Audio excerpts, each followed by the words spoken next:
I've been living with stage 4 breast cancer for the past 2 years. We talk a lot about pre-existing conditions, but what about, that's just the tip of the iceberg. What about yearly and annual caps? My healthcare costs for over $250,000 a year. I can't get a savings account to pay for that. What about making sure everybody has prescription drug care coverage? One drug that I take costs $170,000 a year. That's one drug. What about drug prices? I mean, promise me that I'm never going to have to make the choice between bankrupting my family and quitting treatment.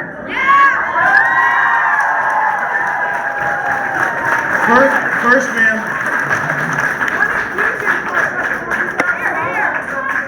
Ma'am, first let me say it's incredibly courageous to share something so deeply personal in a large group of people, and I appreciate your willingness to do that because I think it does enlighten key questions on foreign policy. You spoke to prescription drug, I'm sorry, to policy. My mistake, slip of the tongue.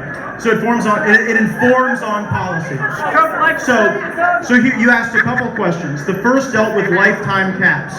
I do not believe that an optimal replacement for Obamacare would ever include lifetime caps. I think we're still vetting, taking input. It's one of the reasons why I'm here. But I oppose lifetime caps for the very reason that you identified.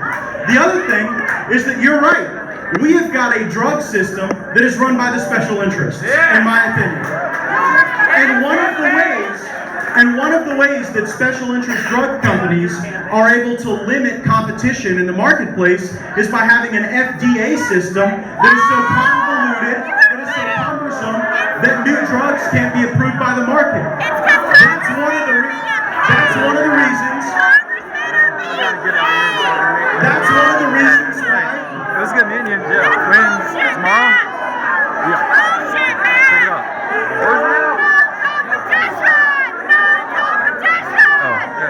That's one of the reasons why in the state of Florida, I stood up against the EPA and fought to legalize medical marijuana in the state of Florida.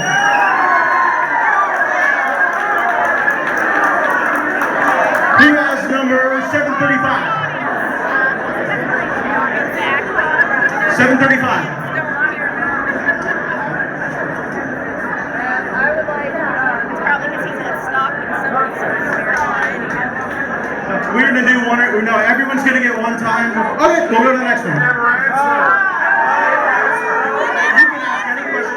I never answered a question. Alright, sir. 60, he only represents 68% of the people. I asked him at the very beginning, did he represent all of them? So you answered a yes or no question, sir. I want you to expand on why you represent all of these people here, whether they are white Americans, black Americans, Native Americans, whether they're immigrants, whether they're LGBT, trans especially, because we just had a horrible thing happen this morning.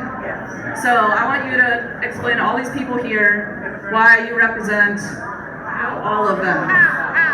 Well, we live in a representative democracy where everybody's got the opportunity to go and participate in elections and vote for their candidate of choice. More than 2 out of every 3 voters in the last election voted for me. And so I represent District 1 in the Florida House of Representatives, and I do my very best to apply the principles that I campaigned on in the major decisions that affect the country.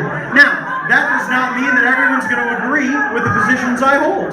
But I think that despite disagreement, you all have the right to share your opinion with your congressman. I have a duty to show up and listen and understand where folks are coming from and to allow that information to inform my opinions.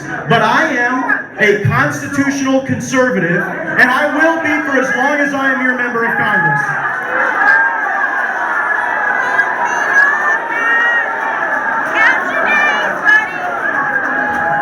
Who's got 870? 870. Count your days. 870? Step right on up, sir.